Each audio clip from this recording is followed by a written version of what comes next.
In the final moments of the Broly film, Goku's last words was this seemingly mundane line. But Broly? Call me Kakarot. This was intended to convey Goku's development in his relationship to how he views his Saiyan heritage, which is represented in the name Kakarot.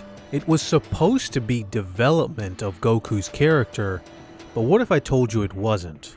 That Goku's character and the status quo of Dragon Ball hadn't changed at all. Instead, it was more accurate to say that it was the world and story around Goku that changed and developed. That the meaning of the name Kakarot had been altered since the original Dragon Ball story, and so follows that Goku's perception of the name changes, leading to this last scene in the Broly film where he finally accepts the name because of this change. When watching this scene for the first time, I couldn't help but be disappointed, as well as something about the scene not sitting right with me. How could I be disappointed by such a minuscule part of the film, you ask? Well, believe it or not, along with all the things that we were greatly anticipating for this movie, the reimagining of Broly, seeing the new art style on the big screen and in action, this specific line at the end of the film was also one of the things I was greatly anticipating. I know it seems strange at first, but it was all sparked by an interview with the voice actor for Lemmo, Tomokazu Sujita. When talking about the ending of the movie, he said two words which greatly ignited my imagination. Goku, finally.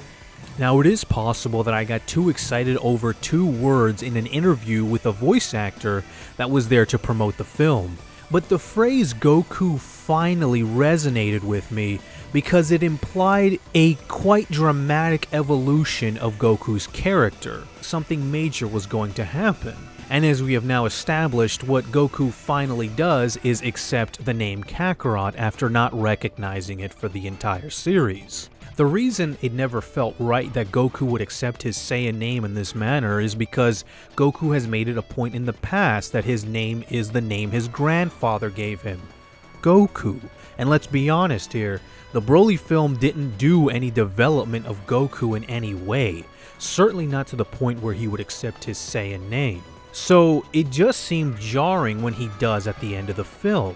But it's also not that simple. As I said before, something did develop since the original Dragon Ball story with all this new Dragon Ball material, but it wasn't Goku. It was the story and world around Goku that had changed and developed. And here I bring to you the biggest culprit, Dragon Ball Minus. Now, what exactly does Dragon Ball Minus have to do with this little tiny scene at the end of the Broly film? Well, actually, I would argue absolutely everything, because without Dragon Ball Minus, I don't think you can really explain this scene at the end. To really get to the core of this issue, we have to examine what the name Kakarot means and represents. And my contention is that it doesn't mean or represent the same thing to Goku in the original Dragon Ball story as it does in the new Dragon Ball material, simply because the new Dragon Ball material had changed some core themes from the original Dragon Ball story. Going back, we first learn of the name Kakarot through Goku's brother Raditz. Now, Raditz was our first introduction in the series to the Saiyans, and what we learn of the Saiyans is that they are brutal, genocidal space conquerors, something that is completely antithetical to Goku's moral compass. As Raditz informs Goku about his heritage, he refers to him as Kakarot while he's doing so. This is when we are introduced to one of the core themes of Dragon Ball up to this point, and will remain throughout the rest of the series. That Kakarot represents the Saiyan within Goku, Goku's dark side, or Goku's what-if dark side. The purpose of Goku being sent to the Earth was to genocide it, but in a twist of fate ends up becoming its greatest hero. Kakarot represents the Saiyan's proclivity for brutality. Of course, Goku is horrified by the Saiyan's actions as it does not line up with his own moral code. Not only does he reject the Saiyan way of doing things, but he rejects the Saiyan name Kakarot, insisting that his name is Goku. And while luck and chance did play a factor into shaping Goku into the person that he is at that moment, Goku still declares to Raditz that he formed his morality through the experiences that he had on Earth and not what his nature is. This is the basic setup of the name Kakarot and Goku's relationship to it, how it represents certain things about Goku's heritage that he rejected right off the bat after being informed by them by Raditz. And while Goku did reconcile eventually with his Saiyan heritage, culminating in his transformation of the Super Saiyan, where he uses his own nature for his purposes and not necessarily for a traditional Saiyan way, Goku never accepted the name Kakarot itself, as it was still attached to the things that represented, which was the Saiyan way of doing things. And as the series went along, the same themes kept reiterating and being expounded upon. One very notable point was Goku's fight against Vegeta, where some of the very same themes were repeated, and Goku's insistence that his experience on Earth is what shaped him. And as Dragon Ball continued to go on, it became abundantly clear that the name Kakarot is just alien to Goku. And when I say alien, I really do mean that in almost a literal sense. All of the characters that identify Goku as Kakarot are literally aliens. Vegeta, Nappa, and while yes, they are Saiyan, so it would make sense why they would identify him as that, it's also one very interesting and important scene, I would say, is when Goku first encounters Frieza. After Frieza is done pounding Vegeta out of his misery, Vegeta refers to Goku by the name he always does, Kakarot. And it's very interesting to see Frieza's reaction, because although Frieza is an alien, he's not a Saiyan. But even so, he still recognizes the name Kakarot. He recognized it as a Saiyan name.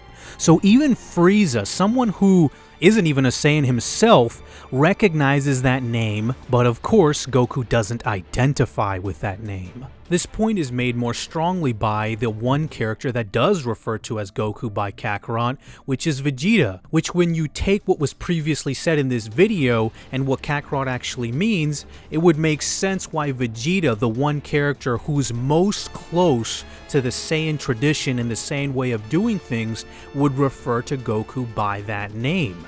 However, all that I have been saying up to this point only applies to the original Dragon Ball story, the original manga and the Dragon Ball Z anime. It doesn't really apply to the new Dragon Ball material if you incorporate Dragon Ball Minus. As we all know, Dragon Ball Minus did retcon a couple things, but the most important change that is pertinent to our discussion is what Minus did to the name Kakarot. And the biggest thing really is that in Minus, the name Kakarot now has a definitive origin. It comes from two characters specifically, Bardock and Gine.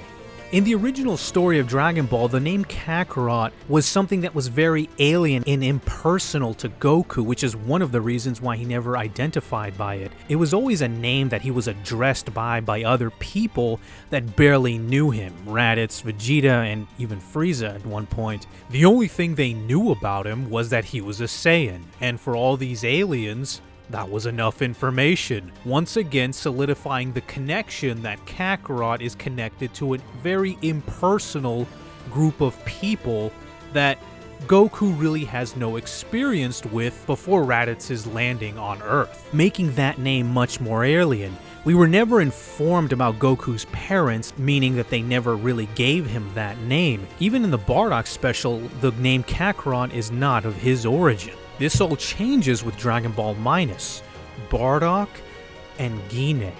The name Kakarot comes from them. And who are Bardock and Gine? Well, in Gine's case, she's a pretty good person. She's not exactly a great fighter, and she's actually atypical among her race by not being as brutal-minded as the rest of her lot. And while it's implied that Bardock is supposed to be a much more typical Saiyan, he certainly is a cut above the rest of his brethren, considering the fact that we're told that Bardock has changed due to Gine's influence. Not only that, but ultimately, Bardock in this story does a good thing by worrying about his son, and ultimately, he saves Goku's life. In a sense, what Goku's parents are in Dragon Ball Minus are a reflection of Goku himself, or at the very least, what Goku would eventually become, but most importantly, what we as the audience see Goku as. This is of course a contrast to the original story where Kakarot represented the dark side of Goku, or the what could have happened to Goku if things were different. In Minus, it's all good, because Bardock and Gine, at the end of the day, especially Gine, are good people. They're kind of like Goku. They're reflections of him. Bardock and Gine loved Goku. They cared about Goku, and ultimately, they saved Goku's life. They also were the ones who named him Kakarot. So, in a sense, when Goku accepts the name Kakarot, he's accepting his parents, because that's the origin of the name.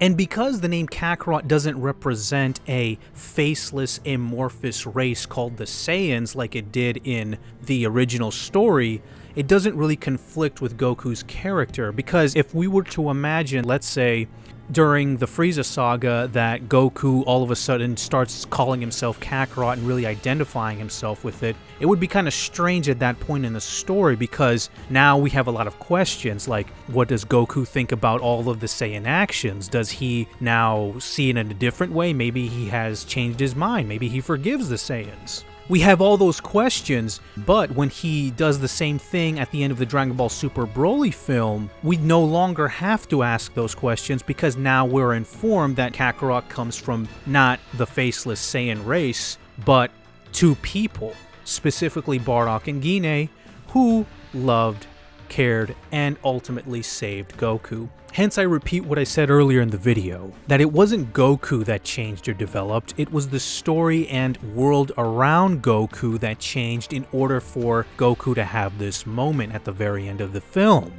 And at the end of the day, I think that's what bothered me about it, was that it felt too self-indulgent, how Goku was indirectly accepting his parents through the name Kakarot, by the name Kakarot not really representing what it used to mean. That the writing had become a little bit too convenient, as in, well, because Kakarot now comes from Gine and Bardock, which are good people, it's safe for Goku to accept the name, because it's no longer attached to an evil, brutal, genocidal space conquerors. We can all put that aside, it's just Bardock and Gine.